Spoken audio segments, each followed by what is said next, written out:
What's going on, guys? Welcome back to my YouTube channel, where today I will be talking about the Hand of Thrawn review. Also, sorry if I'm quiet or for the weird lighting. I am at home and I just finished the books and I couldn't wait to share them.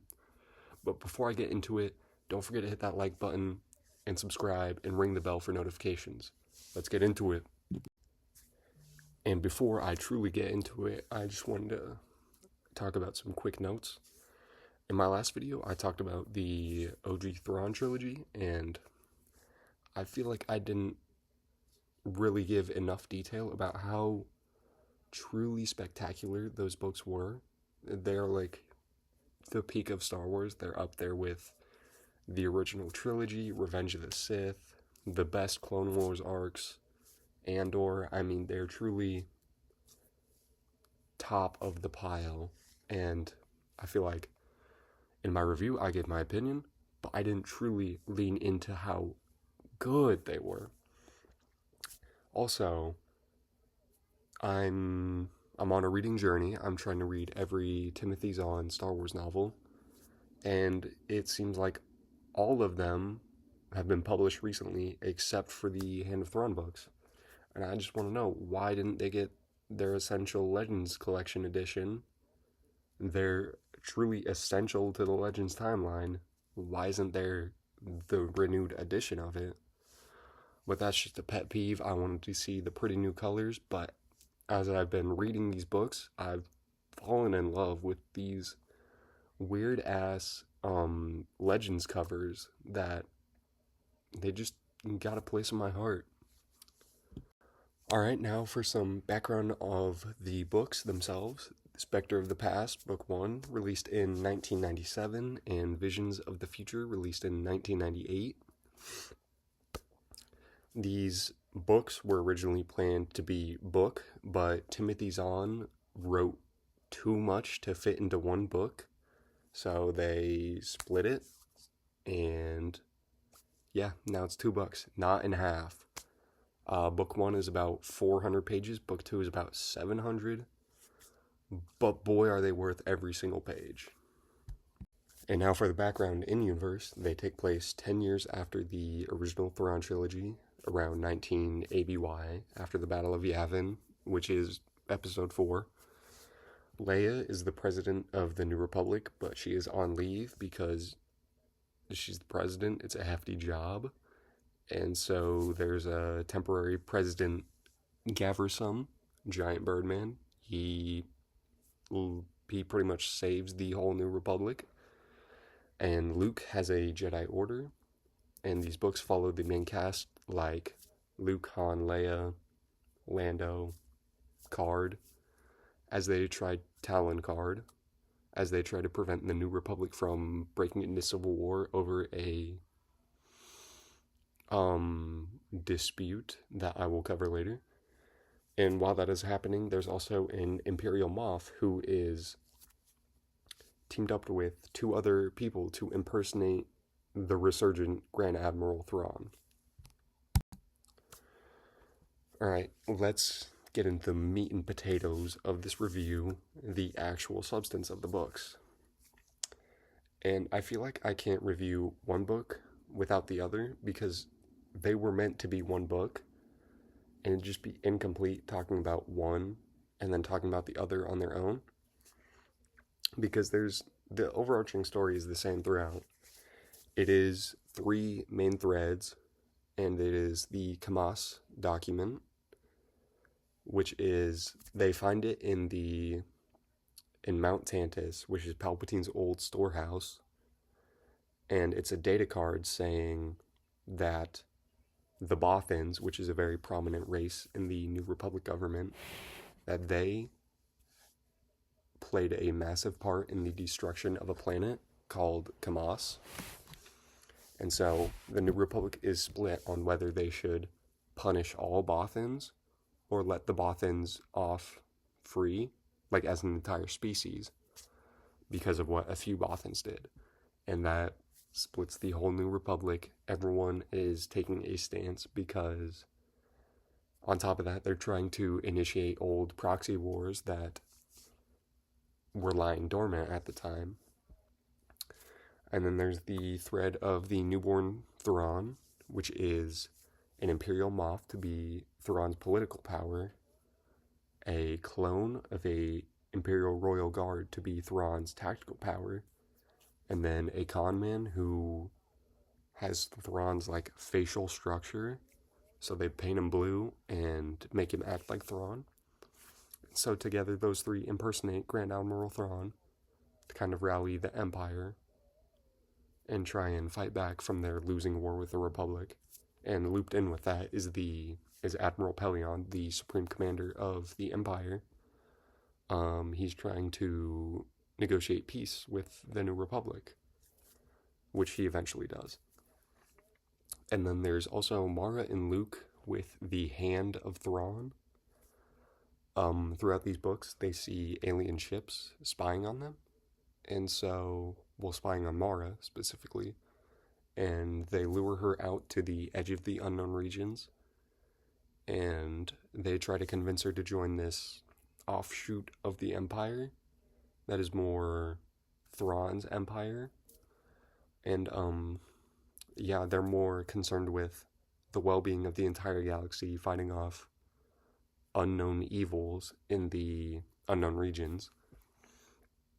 And yeah, Luke goes there to save her after Mara gets knocked out by some flying creatures. And the actual Hand of Thrawn that is mentioned throughout the books is Thrawn's super weapon in the Empire. And so these books really delve into Thrawn's character as a person. And so Thrawn's super weapon, in his mind, is intelligence. So the Hand of Thrawn is a base that looks like a hand. It's got 4 pillars and then 1 broken pillar. And it's just a storehouse of information that he put his trusted advisors in charge of. But there's also a cloning cylinder, like from the Thrawn trilogy, that contains a clone of Thrawn set for a 10-year time window, so that coincidentally the Thrawn clone and the fake Thrawn can coexist, but the clone Thrawn never gets out of his cylinder. So that's that. And it also posed a real interesting moral dilemma of, is a clone the same as their clone E? I think that's the right way to phrase that. Yeah, really interesting. And then Luke and Mara end up getting engaged at the end of the book, and so that's pretty good. Also, circling back to the Kamas document, Leia works with an ex-Imperial clone and Han and Lando to try and get it. Talon Card looks for one of his old smuggling buddies to try and get it. And then Pelion sends a New Republic representative that's an undercover in an Imperial base to try and fish that information out. And in the end, Luke and Mara get it because Thrawn's hand was full of information, including the Kamas document. Alright, now time for the very little nitpick I have for the book. It's that they introduce a new character, Shada, and she's a part of this warrior world clan that they're expert fighters, so it's kind of like, I don't know, I feel like it's derivative of the Nogri, and that they're these expert assassins, but then it's also combined with a derivative of Mara Jade, where she has this ex-soldier past that she's trying to separate from. And I don't know, it's not that I didn't like the character, it's just that it felt boring when you have someone who can outfight a Nogri and has the same internal struggle as Mara Jade. It's just kind of like, we've been here before, so let's get on to more interesting characters. But that's no knock on her, because she's paired with Talon Card, so it's like Mara never left, which ends up being just fine. And the books are spectacular. Um, Frankly, in a Star Wars rating, they are probably near the top of like my all-time favorites. They're up there with The Siege of Mandalore. They're up there with Revenge of the Sith. They're up there with Rebels season 3 episode like 16 through Imperial Eyes, where Ezra tries to break out Agent Callus and then Thrawn is watching them the whole way through. I'd say that that probably edges out these books, but it's a close competition. Also, my opinion, I don't think that these books are better than the Thrawn trilogy. I'm just saying that I enjoyed them more than the Thrawn trilogy. They really lean heavily into the politics of the Star Wars galaxy, which is something that, if you've watched my past videos, you know I'm in love with. I love the politics of Star Wars. And yeah, I would say that the only thing that makes these books worse than the Thrawn trilogy is that they're incomplete. Like, you truly get a feeling that the first book is supposed to be a part of the second book. It is all set up, no payoff. And that is literally the only thing holding this book back. It is these books back. They are spectacular, and I'm in love with them. They are amazing. Also, sorry to circle back to the actual plot of the books. Within the Kamas document section, there is these Imperial spies that are on the Bothan homeworld trying to take out their planetary shield to destroy their planet, just like the Bothans did to the Kamas, and to ignite the fire that would be a galactic civil war within the New Republic. And it's just interesting. These books are very good. If you like Star Wars at all, you would read the Thrawn trilogy and the Hand of Thrawn. They are truly some of the highest peaks that Star Wars gets to, and I think that everyone should experience them, whether they enjoyed. I don't know about that. I think if you enjoy the original trilogy, you have to read these books. They are so good. Alright, now time for the rest of my yap session. I just realized that the recording on the other slide went really long, but Star Wars is my first love. I could talk about it for hours and days on end. I will truly never get enough. I could consume as much of it as possible. Now for the actual yap sesh. Luke Skywalker. In canon and in Legends, they went two completely opposite approaches, in my opinion. And frankly, I am starting to understand why people don't like the way he is in The Last Jedi. I don't hate the movie. A lot of it is pretty likable, but a lot of it is not. And I gotta say, Luke is probably the pillar of not liking The Last Jedi. It's just unbelievable that the man that could convert Darth Vader from the dark side would give up on his nephew after he had a bad dream, which is so unbelievable after this book, because he has tried and failed. He's dabbled in the dark side, and yet he still believes in himself, and he's still sure that he can do the right thing, whether his use in the Force is to the max or minimized. He's an idealist, and that is one thing that canon got really wrong. Probably the worst part of the sequel trilogy, if you exclude the 9th movie. And then another gripe I have with this book, also the only other gripe, is that it's not even a gripe. Chewbacca isn't in the book. Leia sends him to babysit her 3 children, but I feel like Chewbacca wouldn't have added to this story much, because then he would take away from the Han and Lando time, which I quite enjoyed. I enjoy Lando as a character, and I think Han works really well with him. And yeah, I really don't think Chewbacca would have added much, especially with the way Timothy Zahn wrote him in the Thrawn trilogy. You can't understand anything he says. Um, yeah, these books are just amazing, and I really can't nitpick them that much. They're that good. All right, now for the state of my galaxy. I'm a college student. I have classes to attend. I've got homework to do. But I also, as I said earlier, Star Wars is my first love. I really enjoy reading these books, which is something I never thought I would say. I never pegged myself as a reader until I read the Thrawn trilogy, and I fell in love with it.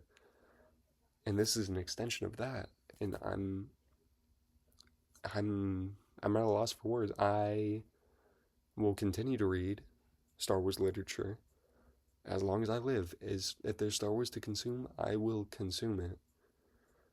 And what I'm getting at is I will consume it, but I have other responsibilities to attend to.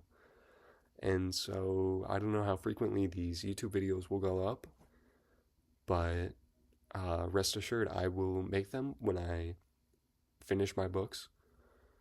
And because I don't have a lot of people to talk about my love of Star Wars with, or what I read in Star Wars. The friends that I can talk about it with, I don't want to call them fake fans, but there's a degree of separation there in the love of Star Wars.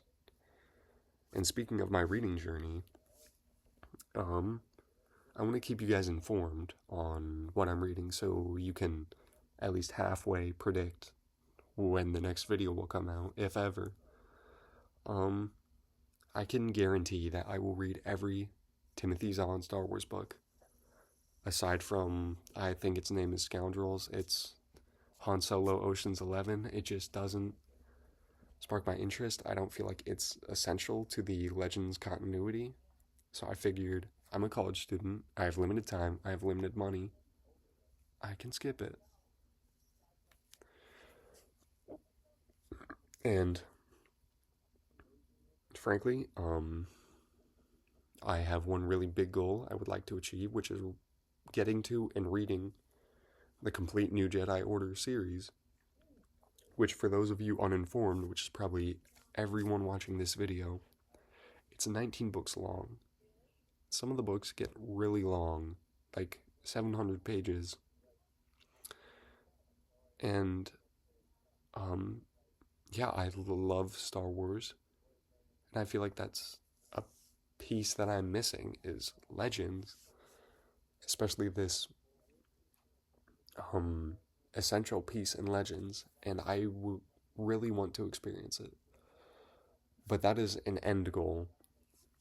I can guarantee you I'm getting through the Zahn books, and then I'll get the background information needed to read New Jedi Order, say like 7 or 8 of the X-Wing books, I think, so I've researched.